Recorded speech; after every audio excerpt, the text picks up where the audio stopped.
selawat kepada Nabi dijadikan dangdut.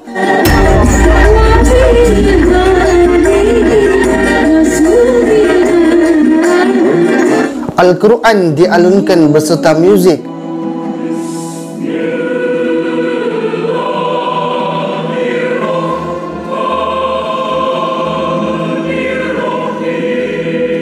Majlis zikir dinyanyikan lagu Yahudi.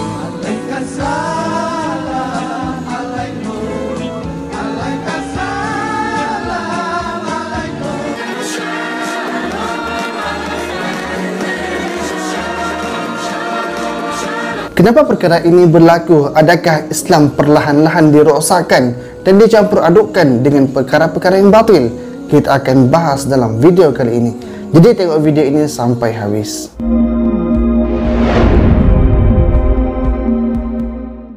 Assalamualaikum warahmatullahi wabarakatuh. Terima kasih dah klik video ini. Bagi yang belum subscribe, saya Hashim. Bagi yang dah subscribe, terima kasih. Sahabat semua, apa kabar? Semoga kita semua diberikan kebaikan dunia dan akhirat.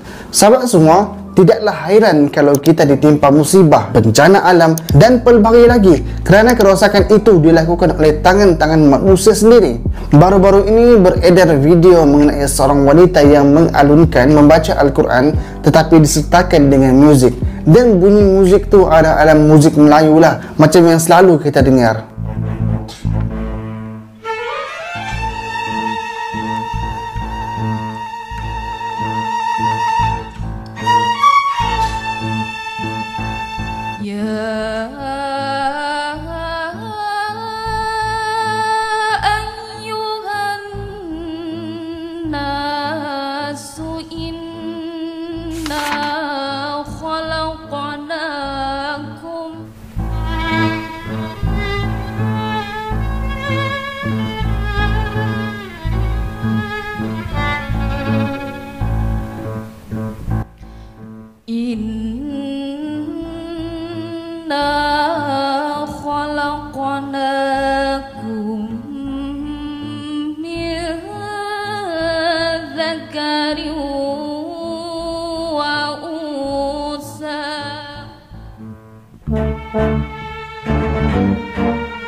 Dan menjadi tanda tanya, bolehkah Al-Quran disatukan dengan muzik? Sambil baca Al-Quran sambil muzik dimainkan? Jawapannya adalah tidak boleh. Sedangkan orang yang bising bercakap bila Al-Quran dibaca, maka kita kena diam dan juga dengar.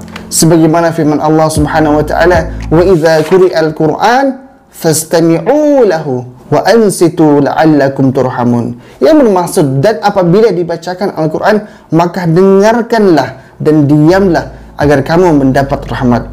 Maka jika Al-Quran yang dinyanyikan dengan alat muzik sekali bukanlah Al-Quran seperti mana yang diturunkan oleh Allah Subhanahu wa taala kepada nabinya, kepada rasulnya. Kita diperintahkan dengan cara yang diajarkan oleh baginda Nabi, dan umat Islam diperintahkan oleh Allah Subhanahu wa taala untuk memahami kandungan makna Al-Quran dan juga merenungkan ajaran dan hukum hakam di dalamnya. Dan sememangnya manusia ini dihasut syaitan untuk merosakkan Islam, untuk mencampur adukkan ibadah dengan perkara-perkara pelik, menokok tambah dengan alasan hanya ingin bergurau, dengan alasan ingin kelainan, dengan alasan ingin pembaharuan dan sebagainya. Sebagaimana firman Allah Subhanahu wa taala yang bermaksud, dan jika kamu tanyakan kepada mereka tentang apa yang mereka lakukan itu, tentu mereka akan menjawab, sesungguhnya kami hanya bersenda gurau dan bermain-main saja. Katakanlah, apakah dengan Allah, ayat-ayatnya dan Rasulnya kamu selalu berolok-olok? Tidak usah kamu minta maaf kerana kamu kafir sesudah beriman. Maka ayat ini menunjukkan bahawa adanya manusia yang memperi Al-Quran, adanya manusia yang merosakkan, merendahkan, menghina Al-Quran, adanya juga manusia-manusia yang menokok tambah dan memperkotak-katikan Al-Quran, ada juga manusia yang mengiringi Al-Quran dengan muzik. Maka para ulama sepakat bahawa ayat ini merupakan dalil tentang amaran tegas orang yang memperolok-olokkan Allah, ayat-ayatnya dan juga Rasulnya, maka secara bergurau ataupun sebaliknya, maka ia adalah tidak boleh. Dan ulama menyatakan bahawa orang yang membaca Al-Quran dengan diiringi rebana muzik termasuklah perbuatan dosa. Jadinya video di sebuah majlis kebudayaan yang berlaku di Indonesia itu, yang mana ayat Al-Quran dibaca dan juga digandingkan dengan muzik untuk menyesuaikan dengan tema kebudayaan, maka cara itu adalah tidak tepat dan tidak sepatutnya. Nak lakukan kebudayaan, adat, tradisi dan sebagainya, lakukanlah. Tapi janganlah dicampur adukkan antara ibadah dengan budaya itu yang boleh mengundang kemurkaan Allah Subhanahu wa taala. Termasuklah daripada segi selawat. Kalau dulunya selawat dilakukan di dalam masjid, di dalam majlis-majlis ilmu, tapi hari ini malah ia dijadikan lagu dan juga berjoget dangdut. Bahkan ia dilakukan oleh perempuan yang separuh telanjang.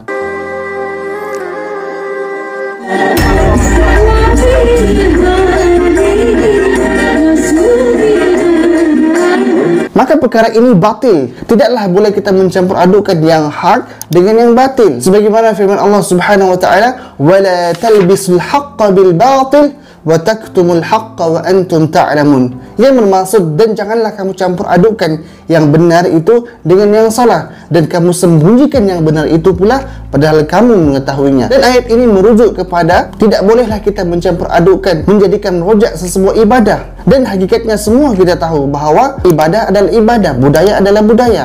Hakikatnya juga Al-Quran tetaplah indah sejak penurunannya, kerana ia merupakan kalamullah, yakni firman Allah Subhanahu wa taala, adalah tidak wajar untuk ditokok tambah, untuk dibuat kelainan. Jika kita buat seperti itu, maka generasi akan datang akan buat lebih lagi daripada itu. Mungkin bukan hanya Al-Quran dengan muzik, tapi lebih dahsyat lagi daripada itu. Dan perkara sebegini seolah-olah dilihat adalah ingin meniru, mencontohi agama-agama yang lain, sebagaimana nyanyian dan juga muzik dalam gereja, sehingga ada yang menjadikan ayat Al-Quran seperti ini.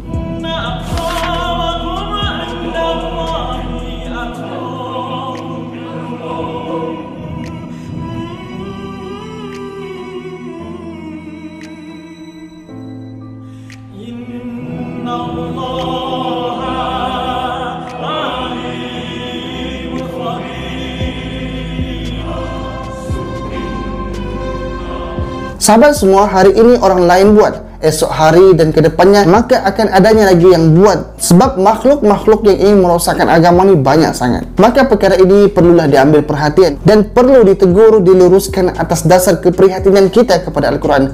Kerana membaca Al-Quran yang diiringi muzik dan juga menyanyikannya termasuklah bentuk penistaan terhadap kalam Allah. Sama ada perkara itu dilakukan oleh Muslim ataupun non-Muslim, perbuatan ini jelas dilarang dalam syariat Islam. Umat Islam sejak dahulu lagi bersepakat bahawa menghormati dan memelihara firman Allah Subhanahu wa taala daripada segala cacat celah merupakan satu kewajiban. Maka jika menjadikan Al-Quran sebagai bahan senda gurau dengan disertai alat muzik, seolah-olah menjadikannya sebagai permainan dan juga olok-olok, maka perbuatan itu adalah haram.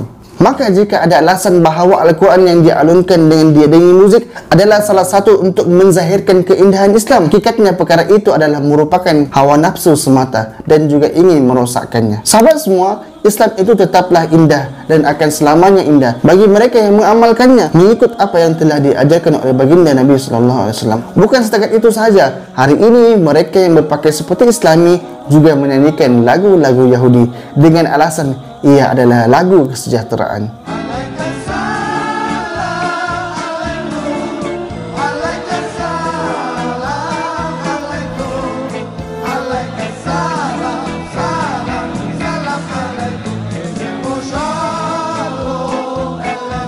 Sedangkan setiap lagu dan juga bait-bait agama lain pasti ada maksudnya tersendiri, bertujuan untuk penyembahan dan persembahan kepada Tuhan mereka. Dan kebanyakannya ia berlaku di Indonesia. Bila ia berlaku di Indonesia, maka Malaysia pun pasti akan menjadi destinasi seterusnya. Pasti akan terkesan seperti yang berlaku sebelum ini, nabi palsu, ajaran sesat dan sebagainya. Maka adalah perlu kita berhati-hati. Sahabat semua, hakikatnya Islam tidak menghalang umatnya untuk mengikuti perkembangan dunia seni, kemajuan dan lain-lain. Bahkan Al-Quran itu sendiri punya seni yang tersendiri dengan irama, taranum dan qiraat. Semua dalam dunia ini manusia bebas melakukan apa sahaja, tetapi kenalah berpada-pada dengan mengikut syariat Islam. Dan syariat itu adalah kebaikan juga untuk manusia sendiri. Dan amat menyedihkan perkara ini turut dilakukan oleh orang Islam sendiri. Walau bagaimanapun kita akuilah zaman silih berganti zaman, tapi perkara seperti ini berulang-ulang lagi. Maka ayolah kita hindari dan perbaiki sebagaimana firman Allah Subhanahu wa taala yang bermaksud, dan sungguh Allah telah menurunkan kepada kamu